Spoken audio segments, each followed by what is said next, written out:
I'm from the Honorable Mukause.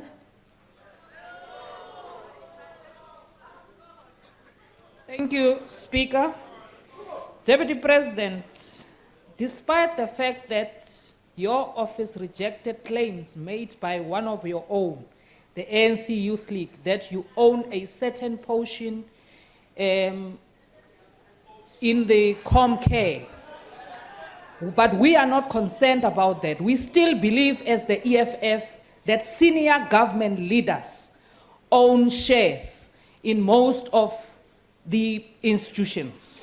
Our concern is the proliferation of business ownership by senior government leaders, and that escalates to their families having influence in the South African government, that of Zuma, the Duduzane Zuma, who's got great influence, and the Guptas. As the leader of the government business in this house, have you ever went as far as engaging your president in those claims?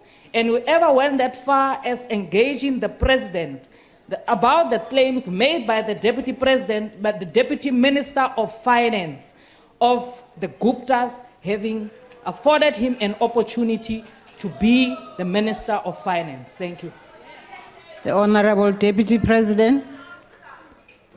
I think the issue of the ownership of shares has two aspects to it, and I think we do need to understand it.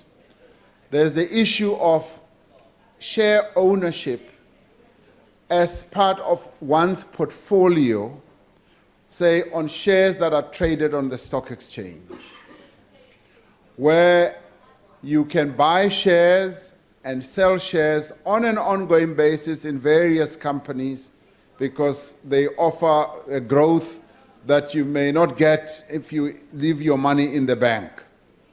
Now, nearly all of us here are shareholders in various companies through our pension funds, because our pension funds buy shares and they sell shares.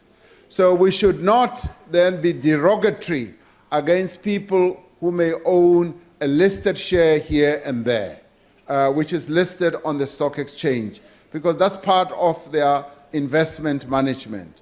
Then there's the other side of it about owning businesses, say people in authority owning businesses. And the issue of the code of ethics says that you need to declare your areas of conflict.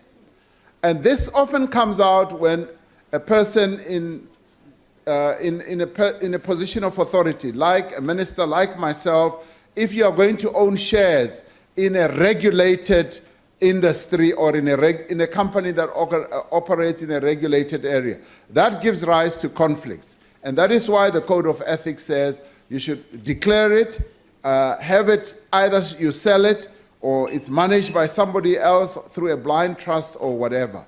Now, all these are matters that we need to be aware of as members of parliament and as public representatives, and make sure that we are not caught up in all these things as we manage our own investments. Now, I think what we should not be doing is to be derogatory and insulting without any basis or foundation, without any evidence. Because we've become now accustomed to people just hurling insults and hurling derogatory statements without having any basis or any foundation.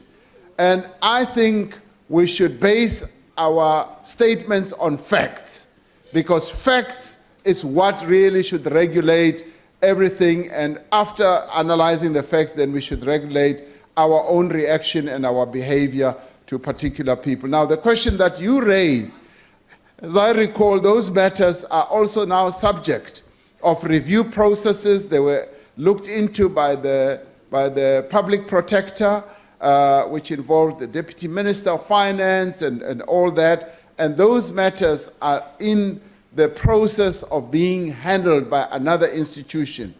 And I would not want to try and second guess that institution. Let that institution be given the opportunity and the right to examine all that and in the end come out with what the truthful position is. I thank you very much.